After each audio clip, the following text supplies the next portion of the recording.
Mari kita lihat 7 tim teratas dalam hal defensive rating musim ini.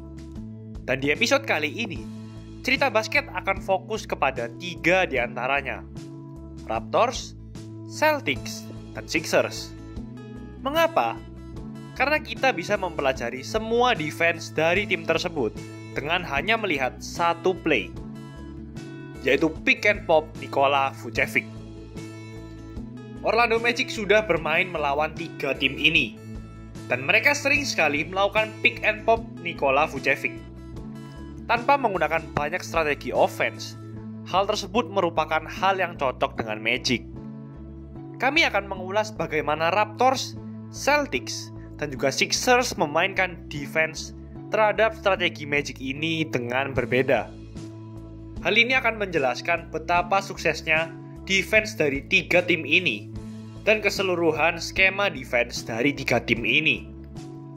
Sebelum lanjut, jangan lupa like dan subscribe ya. Simak ulasan berikut ini. Mari kita mulai dengan Celtics. Di sini, di awal possession pertama Magic dalam pertandingan, Vucevic langsung pick and pop. Daniel Theis sedikit melakukan drop defense. Oh iya, bila Anda belum memahami apa itu drop defense, kami sudah membahasnya dalam Defense Drop Coverage milik OKC Thunder di video sebelumnya. Jangan lupa nonton ya. Setelah Theis melakukan drop, Vucevic melakukan pop dan ia hanya memiliki persentase tembakan 3 angka 33%. Jadi untuk di awal-awal, Celtics membiarkan Vucevic membenamkannya. Beberapa menit kemudian, Magic melakukan strategi ini lagi. Namun terjadi hal yang berbeda. Augustin menerima pick dan mengecau pertahanan. Lalu saat Vucevic pop, Theis meminta late switch. Akibatnya, Kemba akan menjaga Vucevic yang melakukan pop untuk mencegah tembakan 3 angka. Masalahnya tentu terjadi mismatch, di mana Kemba menjaga Vucevic, namun Celtics melakukan hal yang baik dengan melakukan off-ball switch. Theis kembali menjaga Vucevic sebelum ia mendapat post. Hayward berotasi ke top dan berhasil menghentikan strategi Magic. Di sini kita melihatnya lagi. Vucevic pop, lalu Hayward akan late switch menjaga Vucevic untuk mencegah Vucevic menembak. Dan alasan lain ini bekerja bagi Celtics adalah mereka handal dalam melakukan switch. Hayward merupakan pemain sayap yang sangat besar dan kuat. Dan bila Magic handoff, ia bisa switch dengan Jaylen Brown, yang juga merupakan pemain sayap yang handal. Tapi, mengapa late switch atau switch yang agak terlambat? Mengapa tidak langsung switch ketika terjadi pick and pop? Tentu saja tidak boleh terburu-buru. Di sini Theis sebenarnya bisa langsung switch, namun ia malah drop karena berjaga-jaga jika Vucevic bisa saja tidak melakukan pop. Di sini Vucevic melakukan roll sehingga tidak diperlukan switch, dan Celtics bisa mencegah pick and roll. Setelah tembakan 3 angka dari Vucevic di awal, Celtics melakukan late switch terus-menerus hingga akhir pertandingan dan mereka berhasil dengan itu. Di sini lihatlah Tatum melakukan late switch ke Vucevic dan hal tersebut membuat Theis menjaga Augustin dan Tatum menjaga Vucevic. Namun mereka bisa mengatasi hal tersebut. Dan ini membuat kita mengetahui banyak hal mengenai pertahanan Celtics, karena melakukan switch sudah menjadi ciri khas Boston Celtics. Menurut statistik, mereka melakukan 18 on-ball switch per 100 possessions, peringkat kedua di bawah Rockets. Dan di sini, kita lihat Marcus Smart menjaga Giannis. Lalu terjadi beberapa switch, hingga akhirnya Jaylen Brown yang menjaga Giannis. Switch seperti inilah yang selalu mereka gunakan. Contoh paling baik yang menunjukkan Celtics sangat mengganggu tim lain dengan switch mereka adalah dengan steer switch. Di sini hero akan dribble melewati double pick, dan biasanya yang terjadi dengan double pick adalah screener kedua selalu merupakan center, dan guard atau forward sebagai screener pertama. Di sini Celtics tidak ingin Theis switch hingga menjaga guard. Akhirnya membuat Hayward yang switch menjaga hero, lalu menutup dan mengarahkannya ke arah yang berlawanan agar tidak mendapat screen sehingga hero tidak bergerak ke middle dan memaksanya dribble dengan tangan kirinya. Inilah yang dinamakan steer switch. Beberapa tim melakukan hal ini, namun tidak ada yang sebaik dan sekonsisten Celtics. Di sini Augustin hendak drive melewati double screen, namun steer switch yang dilakukan Jalen menghentikan hal tersebut. Dengarkanlah suara Brad Stevens dalam skema berikut yang meminta Celtics melakukan steer switch.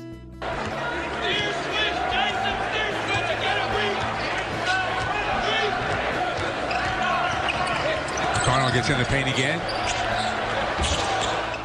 Dalam play tadi, Brad Stevens menyadari Pacers melakukan set di awal hingga ia menyuruh Tatum melakukan steer switch.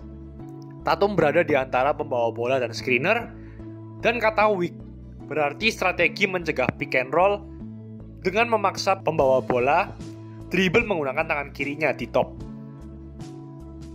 Mari kita berpindah ke strategi Raptors dalam mendefense pick and pop Nikola Vucevic. Mereka banyak melakukan kombinasi, namun yang sering dilakukan adalah melakukan help saat ada gap atau ruang kosong. Di sini Vucevic melakukan screen. Di sini Siakam berada di ruang kosong untuk membantu menjaga DJ Augustin dan malah membiarkan pemain lawan bisa cutting ke dalam. Namun hal tersebut membuat DJ Augustin berhenti dan tidak bisa drive masuk. Dan Marc Gasol juga tidak perlu membantu dan bisa tetap dekat menjaga Vucevic saat pop. Di sini kita melihatnya dua kali dalam satu possession.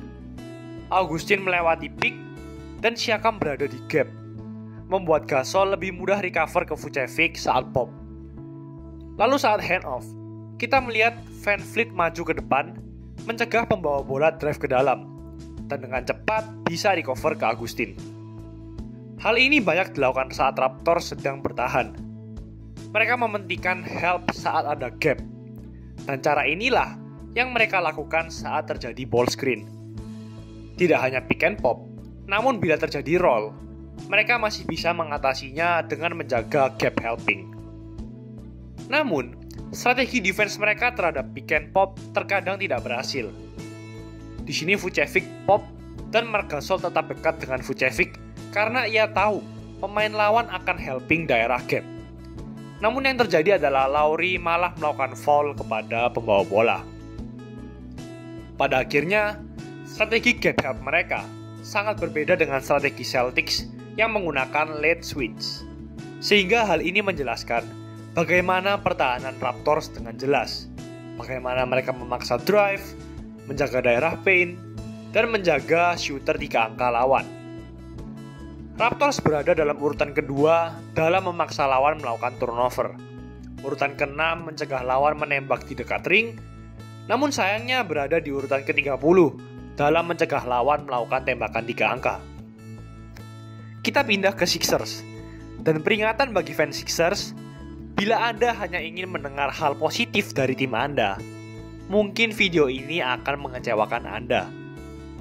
Saat first half, saya mengira pertahanan terhadap pick and roll mereka sangat solid. Di sini kita melihat Sixers melakukan apa yang biasanya tim-tim lain lakukan. Saat terjadi pop, Embiid drop ke dalam, pemain corner mereka tidak melakukan help untuk mencegah umpan ke corner. Di sini terlihat Milton sangat baik menjaga pembawa bola, sehingga Embiid tidak harus membantu, hingga memaksa terjadinya bad shot. Play lain saat first half, Magic melakukan double screen. Tidak ada steer switch dari Sixers layaknya Celtics, namun tidak apa-apa. Embiid melakukan drop, dan ia recover dengan baik ke Vucevic. Namun saat second half, mereka banyak melakukan kesalahan. Di sini terjadi pick and pop oleh Magic, dan Milton tidak berhasil berada di depan Augustin. Dan Embiid terlalu cepat recover ke Vucevic. Lalu beberapa menit kemudian, hal itu terjadi lagi. Augustin melewati screen, Milton tidak berhasil berada di depan, dan Embiid selalu khawatir dengan Vucevic hingga ia tidak menutup pergerakan pembawa bola. Dan Augustin berhasil layup. 1 menit kemudian, Magic melakukan pop lagi. Namun di sini terjadi defense yang solid. Richardson berhasil menutup pergerakan sehingga tidak masalah Embiid berada di dekat Vucevic. Namun shout out to Fournier yang masih bisa membenamkan layup yang susah. Jadi, dalam skema besar, beberapa play ini tidak terlalu berarti. Sixers memenangkan pertandingan dan mereka mulai menyesuaikan dengan late switch. Namun, di mana masalahnya? Dari melihat beberapa play tadi, saya memperhatikan bahwa Sixers tidak terlalu ngotot menjaga daerah dalam. Embiid merupakan salah satu defender daerah dalam terbaik di liga. Namun ia tetap berada di luar untuk menjaga center dengan persentase tembakan 3 angka, 33%. Yang hanya akan membenamkan 1 dari 3 tembakan menurut persentase itu. Dan ini terbukti dari statistik frekuensi pertahanan terhadap tembakan lawan di musim ini. Memang cocok dengan beberapa play yang kita lihat tadi. Di urutan ke-16 mencegah tembakan di dalam, urutan ke-28 mencegah tembakan mid-range, yang artinya mereka banyak membiarkan lawan menembak mid-range, yang merupakan hal baik. Di urutan kedua dalam mencegah tembakan 3 angka, yang artinya tim-tim tidak banyak mengambil 3 angka saat melawan Sixers. Statistik lain mengatakan, 7 dari 10 tim peringkat teratas dalam defensive rating juga berada di 10 peringkat teratas dalam mencegah tembakan daerah dalam. Sayangnya, Sixers tidak termasuk di sana. Bukannya menjelek-jelekan Sixers, namun dari fakta tadi, mereka terlihat kurang konsisten dalam defense. Alasannya selain karena usaha mereka yang kurang konsisten, mereka juga berada di peringkat terakhir dalam help terhadap pick and roll lawan. Di sini membuat Al Horford harus bekerja sendiri menjaga 2 pemain sekaligus. Mereka juga tidak banyak melakukan gap help dan melihat 3 tim teratas di wilayah timur, yaitu Bucks, Raptors, dan Celtics, yang sangat handal dalam mencegah tembakan daerah dalam dan tembakan 3 angka. Sepertinya Sixers masih jauh berada di belakang mereka. Itulah ulasan mengenai episode kali ini. Jangan lupa like, comment, dan subscribe agar channel ini bisa berkembang dan menghasilkan video menarik lainnya. Thanks for watching. I'll see you in the next video.